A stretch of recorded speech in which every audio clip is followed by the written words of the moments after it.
जल संसाधन, नदी विकास और गंगा संरक्षण विभाग में अतिरिक्त सचिव के रूप में किसे नियुक्त किया गया है? तो इसका आंसर हो जाएगा ये राकेश कुमार वर्मा, जो कि यह एक आईएएस ऑफिसर थे। ठीक है, तो राकेश कुमार वर्मा जी को जल संसाधन, नदी विकास और गंगा संरक्षण विभाग में ये सचिव नियुक्त किया गया है। ठीक है, चलिए इसका नोट्स देख लेते हैं। राकेश कुमार वर्मा जो कि आईएएस थे, जल संसाधन, नदी विकास और गंगा संरक्षण विभाग में अतिरिक्त सचिव के रूप में नियुक्त किया गया है। तो नमस्कार दोस्तों, आज की इस वीडियो में मैं आप सभी को आज का महत्वपूर्ण करंट अफेयर इस वीडियो में आपको बता रहा हूँ। 20 अप्रैल 2024 का यह करंट अफेयर है। रेलवे, एसएससी, कोई भी स्टेट लेवल एग्जाम के लिए सभी करंट अफेयर बहुत ही महत्वपूर्ण है। वीडियो को स्किप नहीं किया, वीडियो को अंत तक देखिएगा। अभी तक आपने अभी की स्टडी पॉइंट को सब्सक्राइब नहीं किया तो चैनल को सब्सक्राइब कर लीजिए। चलिए वीडियो को शुरू करते हैं पहला नंबर क्वेश्चन के साथ। पहला नंबर क्वेश्चन है, किस आईआईटी ने देश की पहली मोबाइल मेडिकल डिवाइस कैलिब्रेशन सुविधा शुरू की है? तो इसका आंसर हो जाएगा ये आईआईटी मद्रास। ठीक है, आईआईटी मद्रास ने ये पहली मोबाइल मेडिकल डिवाइस कैलिब्रेशन की सुविधा की शुरुआत की आईआईटी मद्रास के द्वारा यह किया गया। ठीक है, चलिए इसका नोट्स देख लेते हैं। भारतीय प्रौद्योगिकी संस्थान मद्रास यानी कि आईआईटी मद्रास ने देश की पहली पहिया पर चलने वाली चिकित्सक उपकरण, ठीक है, अंशांकन सुविधा शुरू की है, जिसका उद्देश्य जीवन रक्षक चिकित्सक उपकरणों की नियमित अंशांकन की आवश्यकता को पूरा करना।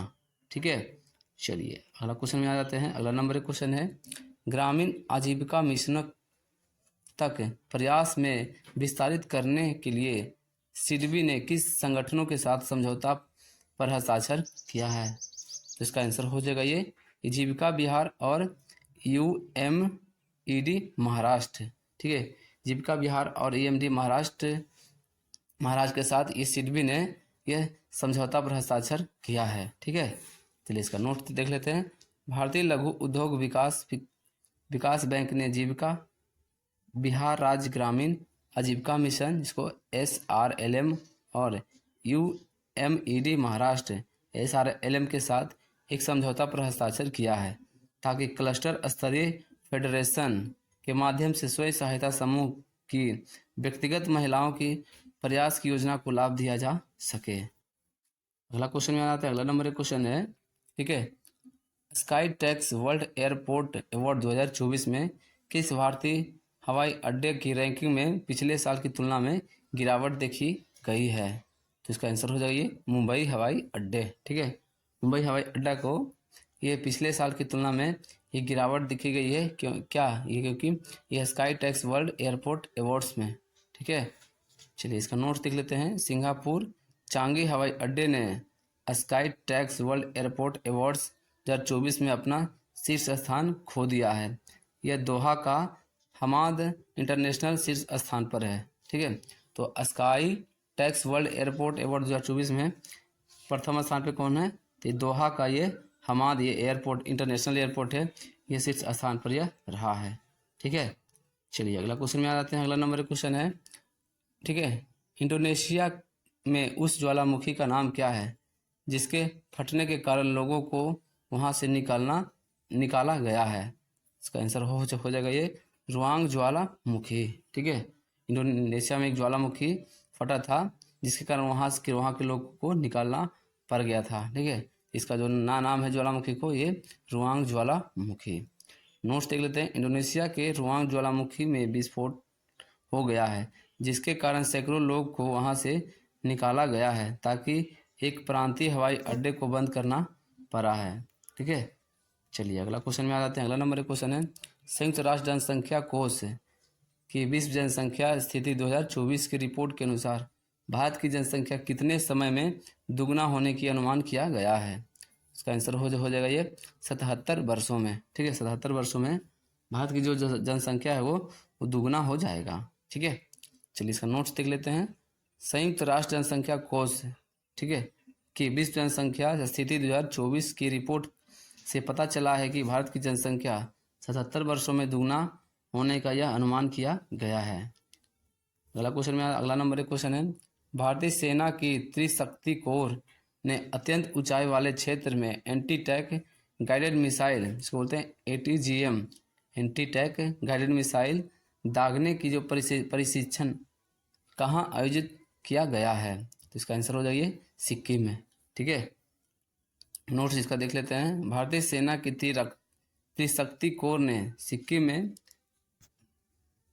17,000 फीट की अत्यधिक ऊंचाई वाले क्षेत्र पर एंटी टैंक गाइडेड मिसाइलों की फायरिंग से संबंधित एक प्रशिक्षण अभ्यास आयोजित किया गया है। ठीक है, ये जो सिक्किम में किया गया है ये है चाइना बॉर्डर के नज़दीक में सिक्किम राज्य है। ठीक है, वहीं पे यह किया गया है। ये 70,000 फीट ऊंचाई पर इस प्रशिक्षण का आयोजन किया गया है। ठीक है, इसका नाम है त्रिशक्ति कोर। ठीक है, चलिए अगला क्वेश्चन में आ जाते हैं। अगला नंबर एक क्वेश्चन है, ग्रीन हाइड्रोजन और नवीकरणीय ऊर्जा विनिर्माण परियोजनाओं के लिए विदेशी मुद्राओं में ऋण विकल्प प्रदान करने पर ध्यान केंद्रित करने के लिए इरेडा ने नया कार्यक्रम कहाँ खोला है? तो इसका आंसर हो जाइए गांधीनगर, भारत में। ठीक है, इरेडा है जो ये गांधीनगर में अपना कार्यालय खोला है। चलिए इसका नोट्स देख लेते हैं। इरेडा ने विदेशी मुद्राओं में ऋण विकल्प प्रदान करने के लिए गिफ्ट सिटी गांधीनगर में एक कार्यक्रम स्थापित किया है। इसका उद्देश्य है कि ग्रीन हाइड्रोजन और नवीकरणीय ऊर्जा विनिर्माण परियोजनाओं के लिए वित्त पोषण लागत को कम करना। चलिए अगला क्वेश्चन में आते हैं। अगला नंबर एक क्वेश्चन है, हाल ही में कौन सी भारतीय कंपनी विश्व स्तर पर चांदी की तीसरी सबसे बड़ी उत्पादक बन गई है? तो इसका आंसर हो जाएगा ये हिंदुस्तान जिंक। ठीक है, हिंदुस्तान जिंक कंपनी है जो ये चांदी उत्पादन में विश्व में ये तीसरा सबसे बड़ी उत्पादक कंपनी बन गई है। ठीक है, ये भारतीय कंपनी है। ठीक है, जो कि विश्व स्तर पर चांदी उत्पादन में यह तीसरी सबसे बड़ी उत्पादक बन गई है। ठीक है, वो है हिंदुस्तान जिंक। चलिए इसका नोट्स देख लेते हैं। स्मार्ट हलचल जिंक सीसा चांदी कारोबार में वेदांता समूह की कंपनी हिंदुस्तान जिंक लिमिटेड अब द सिल्वर इंस्टीट्यूट USA द्वारा आयोजित वर्ल्ड सिल्वर सर्वे 2024 के अनुसार विश्व स्तर पर तीसरी सबसे बड़ी चांदी उत्पादक बन गई है। चलिए अगला क्वेश्चन में आते हैं। अगला नंबर एक क्वेश्चन है, जल संसाधन, नदी विकास और गंगा संरक्षण विभाग में अतिरिक्त सचिव के रूप में किसे नियुक्त किया गया है? इसका आंसर हो जाइए राकेश वर्मा को। ठीक है, राकेश वर्मा है जो एक IAS ऑफिसर थे। ठीक है, चलिए नोट्स का देख ले। राकेश वर्मा को जल संसाधन, नदी विकास और गंगा संरक्षण विभाग के सचिव नियुक्त किया गया है। अगला क्वेश्चन में आ जाते हैं। अगला नंबर एक क्वेश्चन है, ठीक है, स्वास्थ्य एवं परिवार परिवार कल्याण विभाग में अतिरिक्त सचिव के रूप में किसे नियुक्त किया गया है? तो इसका आंसर हो जाएगा ये आराधना पटनायक को। ठीक है, आराधना पटनायक है जो इस स्वास्थ्य एवं परिवार कल्याण विभाग का ये सचिव नियुक्त किए गए हैं। ठीक है, नोट इसका देख लेते हैं। आराध्या पटनायक है जो स्वास्थ्य एवं परिवार कल्याण विभाग में सचिव नियुक्त किया गया है। चलिए अगला क्वेश्चन में आते हैं। अगला नंबर एक क्वेश्चन है, हाल ही में RBI द्वारा राजकोट नागरिक सहकारी बैंक पर कितनी राशि का जुर्माना लगाया है? इसका आंसर हो जाएगा ये 43.30 लाख रुपया। ठीक है, यानी कि 43.30 लाख रुपये ये जुर्माना लगाया है RBI ने। ठीक है, चलिए नोट देख लेते हैं। राजकोट नागरिक सहकारी बैंक पर निर्देशकों और उनके रिश्तेदारों और जिन फार्मों संस्थाओं में वे रुचि रखते हैं उन्हें लाभ पहुंचाया। बैंक पर RBI ने निर्देशों का पालन न करने पर 43.30 लाख रुपये का जुर्माना लगाया है। ठीक है, अगला क्वेश्चन में आ जाते हैं। सशस्त्र बल चिकित्सक सेवा ने किस IIT के साथ सहयोगात्मक अनुसंधान और प्रशिक्षण के लिए समझौता पर हस्ताक्षर किया है? इसका आंसर हो जाइए IIT कानपुर। ठीक है, नोट्स देख लेते हैं। सशस्त्र बल चिकित्सा सेवा में ने अप्रैल 2024 को भारतीय प्रौद्योगिकी संस्थान IIT कानपुर के साथ सहयोगात्मक अनुसंधान और प्रशिक्षण के लिए एक समझौता पर हस्ताक्षर किया है। चलिए अगला नंबर क्वेश्चन है, चरवाहों और बकरी चराने वाले का खानाबदोश समुदाय, ठीक है, बकरावाल के किस राज्य में अनुसूचित जनजाति के रूप में वर्गीकृत किया गया है? इसका आंसर हो जाएगी जम्मू और कश्मीर। ठीक है, नोट्स देख लेते हैं। ये बकरवाल और खानाबदोश जाति समूह है जो मुख्य रूप से भारतीय हिमालय में पाया जाता है। गुज्जरों के साथ साथ उन्हें जम्मू कश्मीर और लद्दाख में अनुसूचित जनजाति के रूप में वर्गीकृत किया गया है। वही एक मुसलमान है। ठीक है, और जम्मू और कश्मीर के भारतीय भाग में सबसे बड़ी मुस्लिम जनजाति मानी जाती है। ठीक है, ये बकरावाल और खानाबदोश जनजाति समूह को, ठीक है, वह एक मुस्लिम जाति आते हैं, वो एक मुस्लिम जनजाति मानी जाती है। अगला क्वेश्चन में आ जाते हैं।